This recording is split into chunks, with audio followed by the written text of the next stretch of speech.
ಇವತ್ತಿನ ದಿನ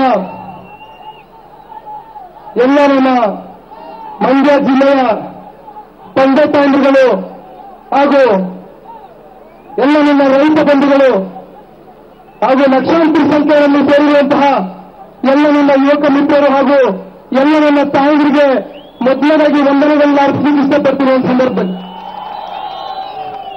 ಈಗ ತಾನೇ ಕುಮಾರಣ್ಣ ಹೇಳ್ತಾ ಇದ್ರು, ಬಹುಶಃ 4 ಗಂಟೆಗಳ ಕಾಲ ಆಗಿದೆ ಇವಾಗ ಆಲ್ರೆಡಿ. 4 ಗಂಟೆಗಳ ಕಾಲ ಆದ್ರೂ ಕೂಡ ಇಂಥ ಉರಿ ಬಿಸಿಲಲ್ಲಿ ತಾವು ಕುಮಾರಣ್ಣನಿಗೋಸ್ಕರ, ಡಿ.ಕೆ. ಶಿವಕುಮಾರ್ ಸಾಹೇಬರಿಗೋಸ್ಕರ ತಾವೆಲ್ಲರೂ ಇವತ್ತು ಬಹಳ ಶಾಂತಿಯುತವಾಗಿ ಇವತ್ತು ನಮ್ಮ ಪ್ರೀತಿಯನ್ನ ಏನ್ ತೋರಿಸ್ತಿದ್ದೀವಿ. ಎಲ್ರಿಗೂ ಮತ್ತೊಮ್ಮೆ ಕೃತಜ್ಞತೆಗಳನ್ನು ಹೇಳಲಿಕ್ಕೆ ಇಷ್ಟಪಡ್ತೀನಿ. ಈ ಸಂದರ್ಭದಲ್ಲಿ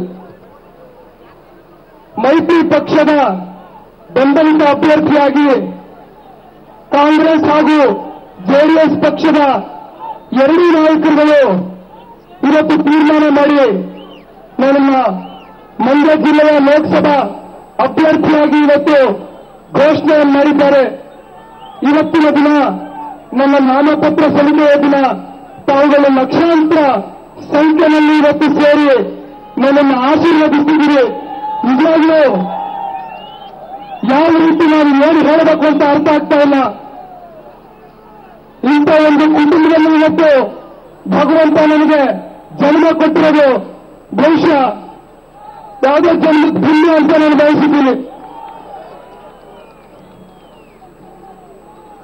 ಇವತ್ತು ಹಾಸನ ಜಿಲ್ಲೆಯಲ್ಲಿ ಸಿಗುವಂತಹ ಪ್ರೀತಿ, ದೇವೇಗೌಡರ ಹುಟ್ಟೂರು ಹಾಸನ ಜಿಲ್ಲೆ, ಅದಕ್ಕಿಂತ ಹೆಚ್ಚಿನ ಪ್ರೀತಿ ಇವತ್ತು ಮಂಡ್ಯ ಜಿಲ್ಲೆಯ ಜನ ನಮ್ಮ ಕುಟುಂಬದಿಂದ ಇಟ್ಕೊಂಡಿದ್ದೀವಿ. 60 ವರ್ಷಗಳ ಕಾಲದಿಂದ ತಾವುಗಳು ದೇವೇಗೌಡರನ್ನ, ಕುಮಾರಣ್ಣನ್ನ ಸಾಕಿ ಸಲಹಿ ಇವತ್ತು ರಾಜಕಾರಣದಲ್ಲಿ ಇಷ್ಟು ದೊಡ್ಡ ಮಟ್ಟಕ್ಕೆ ಬೆಳೆಸಲಿಕ್ಕೆ ಕಾರಣಕರ್ತರಾದಂತಹ ತಮ್ಮಂತ ತಂದೆ ತಾಯಿಯ ಪಾದಕ್ಕೆ ನನ್ನ ನಮಗಳನ್ನ ಹಚ್ಚಲಿಕ್ಕೆ ಇಷ್ಟಪಡ್ತೀನಿ. ಈ ಸಂದರ್ಭದಲ್ಲಿ ನಿಜ ಹೇಳಬೇಕು ಅಂದ್ರೆ ನಾನು ನಿರೀಕ್ಷೆ ಮಾಡಿರಲಿಲ್ಲ. ಮೊನ್ನೆಯ ದಿನ ಅಲಿಕೆರೆಗೆ ಹೋಗಿದ್ದೆ. ಶ್ರೀರಮಣ ಹುಟ್ಟು ಹಬ್ಬದ ಕಾರ್ಯಕ್ರಮದಲ್ಲಿ ಶ್ರೀರಾಮಣ್ಣ ಒಂದು ನಿಮಿಷ ಮುಂದೆ ಬರಬೇಕು, ಒಂದು ನಿಮಿಷ ಬಾರಣ್ಣ. ನಮ್ಮ ಶ್ರೀರಾಮಣ್ಣವರು ಮಾತಾಡ್ತಾ ವೇದಿಕೆ ಮೇಲೆ ಒಂದು ದೊಡ್ಡ ಮಾತನಾಡಿದ್ರು. ಇವತ್ತು ಹಾಲಿ ಸಂಸದರಾದಂತ ನಮ್ಮ ಶ್ರೀರಾಮಣ್ಣ ಅವರು ಒಂದು ಮಾತು ಹೇಳಿದ್ರು, ಜೆಡಿಎಸ್ ಪಕ್ಷ ನನಗೆ ಯಾವ ಪಾತ್ರ ಕೊಟ್ಟರು ನಾನು ಅಚ್ಚುಕಟ್ಟಾಗಿ ನಿರ್ವಹಿಸ್ತೀನಿ ಅನ್ನೋ ಒಂದು ವಿಚಾರನ ಪ್ರಸ್ತಾಪ ಮಾಡಿದ್ರು. ಇವತ್ತು ನನಗೂ ಕೂಡ ನನ್ನ ಜೆಡಿಎಸ್ ಪಕ್ಷ, ನಾನೇನು ಒಬ್ಬ ಪಕ್ಷದ ನಿಷ್ಠಾವಂತ ಕಾರ್ಯಕರ್ತನಾಗಿ ದೊಡ್ಡ ಮಟ್ಟದ ದುಡಿಮೆ ಮಾಡಿಲ್ಲ, ಸಣ್ಣ ಪುಟ್ಟ ದುಡಿಮೆ ಚುನಾವಣೆಯ ಸಂದರ್ಭದಲ್ಲಿರ್ಬೋದು, ಹಲವಾರು ವಿಚಾರಗಳಲ್ಲಿ ಇವತ್ತು ನನ್ನ ಪಕ್ಷದ ಕಾರ್ಯಕರ್ತರ ಜೊತೆಗೆ, ಬಂಧುಗಳ ಜೊತೆಗೆ ಇವತ್ತು ನಾನು ನಿಂತಿರುವುದುಂಟು. ಇದನ್ನೆಲ್ಲ ಗಮನಿಸಿ ವಿಶೇಷವಾಗಿ ನಮ್ಮ ಪಕ್ಷದ 8 ಜನ ಶಾಸಕರು ಇವತ್ತು ನನ್ನ ಬೆಂಬಲಕ್ಕೆ ನಿಂತು, ಇಲ್ಲ ನೀವು ಏನೇನ ಎಂಎಲ್ಸಿಗಳು 3 ಎಂಎಲ್ಸಿಗಳು ಕೂಡ ಶ್ರೀಕಂಠಣ್ಣ, ಅಪ್ಪದಿಗೌಡರು ಹಾಗೂ ಮರ್ತಿಬಣ್ಣನಿಂದ ಇದ್ದಾರೆ.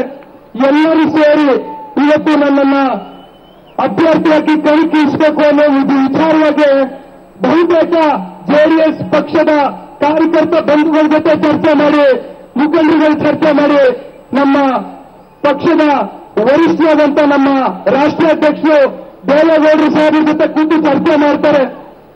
ಎಲ್ಲ ನನ್ನ ಪಕ್ಷದ ಶಾಸಕರುಗಳಿಗೆ ಒಂದು ಮಾತು ಹೇಳಲಿಕ್ಕೆ ಇಷ್ಟಪಡ್ತೀನಿ. ಇವತ್ತು ನನ್ನನ್ನು ನಂಬಿ ಚುನಾವಣೆಯಲ್ಲಿ ಅಭ್ಯರ್ಥಿಯಾಗಿ ತಾವೇನು ಕಣಕ್ಕಿಳಿಸ್ತಾ ಇದ್ದೀರಿ, ತನ್ನ ಯಾರಿಗೂ ಮನಸ್ಸಿಗೆ ಬೇಜಾರಾಗ್ತಾ ಇರೋ ರೀತಿಯಲ್ಲಿ ಎಲ್ಲರನ್ನೂ ಒಗ್ಗೂಡಿಸಿ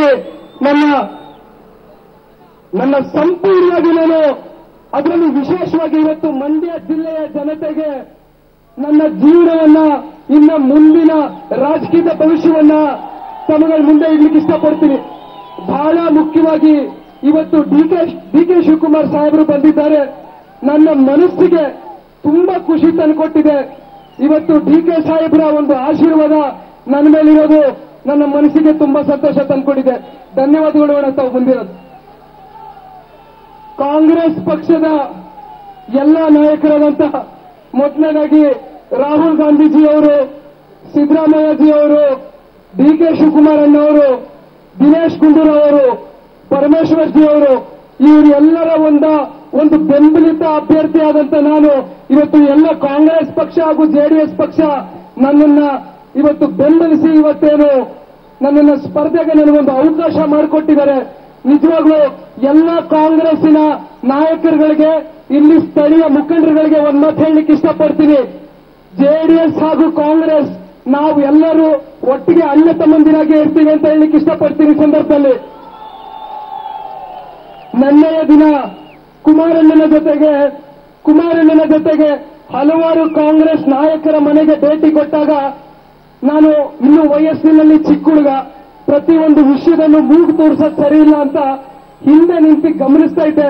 ಕುಮಾರಣ್ಣನ ಹತ್ರ ಹಲವಾರು ಕಾಂಗ್ರೆಸ್ ಮುಖಂಡರುಗಳು ಒಂದು ಮಾತು ಹೇಳ್ತಾ ಇದ್ರು, ಒಂದಷ್ಟು ಗೊಂದಲಗಳಿವೆ ಅನ್ನೋ ಒಂದು ವಿಚಾರ ನನ್ನ ಕಿವಿಗೆ ನಾನು ಕೇಳಿಸ್ಕೊಂಡೆ.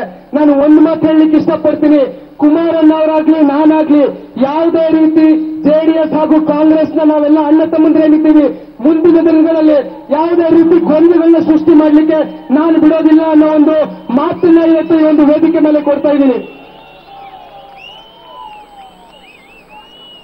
ಇನ್ನು ನನ್ನ ಮಂಡ್ಯ ಜಿಲ್ಲೆಯ ತಂದೆ ತಾಯಂದಿರುಗಳು ತಾವುಗಳು ಕುಮಾರಣ್ಣನ, ದೇವೇಗೌಡರ ಸಾಹೇಬರನ್ನ ತಮ್ಮ ಮಗನ ರೀತಿಯಲ್ಲಿ ಇವತ್ತು ಯಾವ ರೀತಿ ತಾವುಗಳು ಅವ್ರನ್ನ ಬೆಳೆಸಿ ರಾಜಕೀಯವಾಗಿ ಇಷ್ಟು ದೊಡ್ಡ ಮಟ್ಟಕ್ಕೆ ಇವತ್ತು ಕೂರ್ಲಿಕ್ಕೆ ಕಾರಣಕರ್ತರಾದಂತ ನನ್ನ ತಂದೆ ತಾಯಂದಿರಿಗೆ ಒಂದು ಮಾತು ಹೇಳಲಿಕ್ಕೆ ಇಷ್ಟಪಡ್ತೀನಿ. ಇವತ್ತು ದೇವೇಗೌಡರು ಕುಮಾರಣ್ಣ ಅವರ ಒಂದು ರಕ್ತ ಹಚ್ಕೊಂಡು ಅಂಟಿರುವಂತ ಮನುಷ್ಯ ನಾನು, ಅವರ ಕುಟುಂಬದ ಒಬ್ಬ ಸದಸ್ಯ. ಯಾವತ್ತಿಗೂ ನಾನು ನಮ್ಮ ರೈತಾಪಿ ವರ್ಗದ ತಂದೆ ತಾಯಂದಿರ ಜೊತೆ, ನಮ್ಮ ನಾಡಿನ ಬಡವರ ಜೊತೆ, ತಾಯಂದಿರ ಜೊತೆ, ನನ್ನ ಯುವಕ ಮಿತ್ರರು, ನನ್ನ ಸಹೋದರ ಸಹೋದರಿಯರ ಜೊತೆ ನನ್ನ ಜೀವನ ತ್ಯಾಗ ಮಾಡಲಿಕ್ಕೆ ಇಷ್ಟಪಡ್ತಾ ಇದ್ದೀನಿ. ಈ ಒಂದು ಸಂದರ್ಭದಲ್ಲಿ ತಮಗಳ ಪರವಾಗಿ ನನ್ನ ಕೊನೆಯ ಉಸಿರಿರೋವರೆಗೂ ಈ ಮಂಡ್ಯ ಜಿಲ್ಲೆಯ ಋಣ ಏನಿದೆ, ಬಹುಶಃ ಇನ್ನೂ 7 ಜನ್ಮ ಎತ್ತು ಬಂದ್ರು ತೀರಿಸ್ಲಿಕ್ಕೆ ಸಾಧ್ಯ ಇಲ್ಲ ಅಂತ ನಮ್ಮ ತಂದೆಯವರು ನನ್ನ ಹತ್ರ ಪದೇ ಪ್ರಸ್ತಾಪ ಮಾಡ್ತಾ ಇರ್ತಾರೆ. ಇವತ್ತು ತಾವುಗಳೇನೊಂದು ವಿಶ್ವಾಸ ಇಟ್ಟು, ನಂಬಿಕೆ ಇಟ್ಟು ದೇವೇಗೌಡರು ಸಾಹೇಬರನ್ನ, ಕುಮಾರಣ್ಣನ ಇಷ್ಟು ಮಟ್ಟಿಗೆ ಬೆಳೆಸಿದ್ದೀರಿ. ಎಲ್ಲೋ ಒಂದು ಕಡೆ ಹಲವಾರು ತಾಲೂಕುಗಳಿಗೆ ನಾನು ಭೇಟಿ ಕೊಟ್ಟಾಗ ನನ್ನ ತಂದೆ ತಾಯಂದ್ರು, ಅಲ್ಲಿನ ಗ್ರಾಮಸ್ಥರುಗಳು ಇವತ್ತು ನನ್ನನ್ನ ಕುಮಾರಣ್ಣನ ತರ ನೋಡ್ತಾರೆ. ಅವರ ಒಂದು ಪ್ರತಿನಿಧಿಯಾಗಿ, ಕುಮಾರಣ್ಣನ ಒಂದು ಪ್ರತಿನಿಧಿಯಾಗಿ ನಾನು ಇಲ್ಲಿ ಬರ್ತಾ ಇದ್ದೀನಿ. ಇವತ್ತು ಕುಮಾರಣ್ಣ ಅವರು ರಾಜ್ಯದ ಮುಖ್ಯಮಂತ್ರಿ, ಅವರಿಗೆ ಅವರದಾದಂತ ಒಂದು ಬಿಸಿ ಶೆಡ್ಯೂಲ್ಗಳಿರ್ತವೆ. ಆದರೆ ಇವತ್ತು ನಾನು ಒಬ್ಬ ಕುಮಾರಣ್ಣನ ಒಬ್ಬ ಪ್ರತಿನಿಧಿಯಾಗಿ, ಅವರ ಮಗನಾಗಿ, ನಿಮ್ಮ ಮನೆಯ ಮಗನಾಗಿ, ನಿಮ್ಮ ಕಷ್ಟ ಸುಖಗಳಿಗೆ ನನ್ನ ಕೊನೆ ಉಸಿರವರೆಗೂ ಸ್ಪಂದಿಸಲಿಕ್ಕೆ ಅತ್ಯಂತ ಪ್ರಾಮಾಣಿಕತೆಯಿಂದ, ಬದ್ಧತೆಯಿಂದ ಪ್ರಯತ್ನ ಪಡ್ತೀನಿ ಅಂತ ಈ ಒಂದು ಸಂದರ್ಭದಲ್ಲಿ ಹೇಳಲಿಕ್ಕೆ ಇಷ್ಟಪಡ್ತೀನಿ. ಈಗಾಗಲೇ ನನಗೆ ಇಂಥ ಒಂದು ವೇದಿಕೆ ಮೇಲೆ ಇಷ್ಟು ದೊಡ್ಡ ನಾಯಕರ ಜೊತೆ ಇವತ್ತು ನಾನು ನಿಂತಿರೋದೆ ನನಗೆ ಯಾವುದೋ ಜನ್ಮದ ಪುಣ್ಯ. ನಿಜವಾಗ್ಲೂ ತಾವುಗಳೆಲ್ಲ ಏನೊಂದು ಅವಕಾಶ ಮಾಡಿಕೊಟ್ಟಿದ್ದೀರಿ ನನಗೆ 2 ಮಾತುಗಳನ್ನಾಡ್ಲಿಕ್ಕೆ, ನಿಜವಾಗ್ಲೂ ಎಲ್ರಿಗೂ ಅಭಿನಂದನೆಗಳನ್ನ ಸಲ್ಲಿಸ್ತಾ ಇದ್ದೀನಿ. ಅದೇ ರೀತಿ ಇವತ್ತಿನ ದಿನ, ನನ್ನ ನಾಮಪತ್ರಿಕೆಯ ದಿನ, ಇಷ್ಟು ಮಂದಿ, ಇವತ್ತು ಇಷ್ಟು ಲಕ್ಷಾಂತರ ಜನಗಳೇನು ಬಂದಿದ್ದೀರಿ, ನಿಜವಾಗ್ಲೂ ಮೈಯಲ್ಲಿ ಒಂಥರ ರೋಮಾಂಚನ ಉಂಟಾಗ್ತಾ ಇತ್ತು. ನನಗೆ ಒಂದು ಮಾತು ಹೇಳ್ತಾರೆ, ಇನ್ನು ನಾನು ವಯಸ್ಸಲ್ಲಿ ಚಿಕ್ಕವನು ಅಂತ ಪದೇ ಒಂದಷ್ಟು ಜನ ಪ್ರಸ್ತಾಪ ಮಾಡ್ತಾ ಇರ್ತಾರೆ. 96ರಲ್ಲಿ ಕುಮಾರಣ್ಣ ಅವರು ಮೊದಲನೇ ಬಾರಿ ಲೋಕಸಭಾ ಚುನಾವಣೆಯಲ್ಲಿ ಅಭ್ಯರ್ಥಿಯಾಗಿ ಬರ್ತಾರೆ. ಅವತ್ತಿನ ದಿನ ಕುಮಾರಣ್ಣ ಅವರು ಪಕ್ಷದ ಕಾರ್ಯಕರ್ತನಾಗಿ ಸಾಕಷ್ಟು ದುಡಿಮೆ ಮಾಡಿದ್ರು. ಆದ್ರೆ ಮುಂದೆ ಬಂದಿರಲಿಲ್ಲ ಯಾವತ್ತು ಕುಮಾರಣ್ಣ ಅವರು. ಹಿಂದೆ ನಿಂತ್ಕೊಂಡು ನಂತರ ಎಲ್ಲ ಒಂದು ವಿಷಯಗಳನ್ನ ಗಮನಿಸಿ ಒಂದಷ್ಟು ಮಾಹಿತಿಗಳನ್ನ ಕಲೆ ಹಾಕಿ ಪಕ್ಷಕ್ಕೆ ನಿಷ್ಠಾವಂತ ಕಾರ್ಯಕರ್ತನ ದುಡಿಮೆ ಮಾಡ್ತಾ ಇದ್ರು. ಅವತ್ತಿನ ದಿನ ಕುಮಾರಣ್ಣ ಅವರು ಲೋಕಸಭೆ ಅಭ್ಯರ್ಥಿಯಾದಾಗ 96ನೇ ಇಸ್ವಿನಲ್ಲಿ ದೇವೇಗೌಡರ ಮಗ ಕುಮಾರಣ್ಣ ಅವರು ಅಂತ ಮಾತ್ರ ಗೊತ್ತಿದ್ದೆ ಹೊರತು ಕುಮಾರಣ್ಣ ಯಾರು ಅಂತ ಗೊತ್ತಿರಲಿಲ್ಲ. ಇವತ್ತು ನನ್ನ ಪರಿಸ್ಥಿತಿನೂ ಹಾಗೆ ಇದೆ. ಕುಮಾರಣ್ಣನ ಮಗ ನಿಖಿಲ್ ಅಂತ ನನ್ನನ್ನ ಎಲ್ಲರೂ ಇವತ್ತು ತಾವುಗಳೇನೊಂದಿಷ್ಟು ಪ್ರೀತಿ ವಿಶ್ವಾಸದಿಂದ ನನ್ನನ್ನು ಸ್ವಾಗತ ಮಾಡ್ತಿದ್ದೀರಿ. ನಾನು ಒಂದ್ ಮಾತು ಹೇಳಲಿಕ್ಕೆ ಇಷ್ಟಪಡ್ತೀನಿ. ಇವತ್ತು ತಂದೆಯವರು ತಾವುಗಳು ಏನು ಇವತ್ತು ಬೆಳೆಸಿದ್ದೀರಿ ಅವ್ರನ್ನ ತಮ್ಮ ಪರವಾಗಿ ಯಾವತ್ತಿಗೂ ನಿಂತಿದ್ದಾರೆ. ಅದಕ್ಕೋಸ್ಕರ ಈ ಬಾರಿ ಕುಮಾರಣ್ಣನ ತಾವುಗಳು 7ಕ್ಕೆ 7 ಕ್ಷೇತ್ರ ಮಂಡ್ಯ ಜಿಲ್ಲೆಯ ಮಹಾಜನತೆ ನನ್ನ ತಂದೆ ತಾಯಂದಿರುಗಳು ಕುಮಾರಣ್ಣನ ಮುಖ್ಯಮಂತ್ರಿ ಮಾಡಲೇಬೇಕು ಅಂತ ಪಟ್ಟಿಡಿದು ತಾವುಗಳೇನು 7ಕ್ಕೆ 7 ಕ್ಷೇತ್ರ ಗೆಲ್ಲಿಸ್ಕೊಟ್ಟಿದ್ದೀರಿ. ನಿಜವಾಗ್ಲೂ ಈ ಋಣ ತೀರಿಸ್ಲಿಕ್ಕೆ ನಾನು ಬಂದಿದ್ದೀನಿ ಹೊರತು ನಾನಿಲ್ಲಿ ಸಂಸದನಾಗಿ ಮೆರೀಲಿಕ್ಕೋಸ್ಕರ ಬಂದಿಲ್ಲ.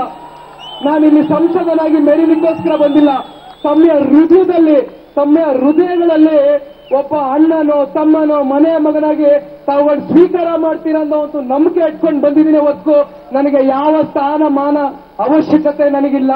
ನಿಮ್ಮ ಹೃದಯದಲ್ಲಿ ನನಗೆ ಸ್ಥಾನ ಬೇಕಿದೆ. ಕುಮಾರಣ್ಣನ ನಡವಳಿಕೆಗಳು ನೋಡಿದ್ದೀರಿ, ದೇವೇಗೌಡರು ಸಾಹೇಬರು ನಡವಳಿಕೆಗಳು ನೋಡಿದ್ದೀರಿ. ಇವತ್ತು ನಾನು ಅವರ ರಕ್ತ ಉಂಚ್ಕೊಂಡು ಉಂಟದಂತ ಒಬ್ಬ ಕುಟುಂಬದ ಒಬ್ಬ ಮಗ. ಇದು ದಯವಿಟ್ಟು ನನ್ನ ಮೇಲೂ ಇದೇ ಒಂದು ನಂಬಿಕೆ ವಿಶ್ವಾಸ ಇಡ್ತೀರಾ ಅಂತ ನಾನಿವತ್ತು ನಂಬಿ ತಮ್ಮಗಳ ಮುಂದೆ ಈ ಒಂದೆರಡು ಮಾತುಗಳನ್ನ ಆಡ್ತಾ ನನ್ನ ಮಾತುಗಳನ್ನ ಮುಗಿಸ್ತಾ ಇದ್ದೀನಿ. ನಾನೇನಾದ್ರು ತಪ್ಪು ಮಾತಾಡಿದ್ರೆ ಕ್ಷಮಿಸ್ಬಿಡಿ. ದಯವಿಟ್ಟು ನಿಮ್ಮ ಆಶೀರ್ವಾದ ನನ್ನ ಮೇಲೆ ಇರಬೇಕು. ನನ್ನ ಕೊನೆಯ ಉಸಿರಿನವರೆಗೂ ನಿಮಗೋಸ್ಕರ ನಾನು ಹೋರಾಟ ಮಾಡಲಿಕ್ಕೆ ಸಿದ್ಧ ಇದ್ದೀನಿ ಅಂತ ಹೇಳಲಿಕ್ಕೆ ಇಷ್ಟಪಡ್ತೀನಿ. ಇನ್ನು ನಮ್ಮ ಕುಮಾರಣ್ಣ ಅವರು ಸಾಕಷ್ಟು ವಿಚಾರಗಳು ಮಾತಾಡ್ತಾರೆ. ದಯವಿಟ್ಟು ತಾಳ್ಮೆಯಿಂದ ಕೇಳಿಸ್ಕೋಬೇಕು ಅಂತ ಕೈ ಜೋಡಿಸಿ ಮನವಿ ಮಾಡ್ತೀನಿ. ಧನ್ಯವಾದಗಳು.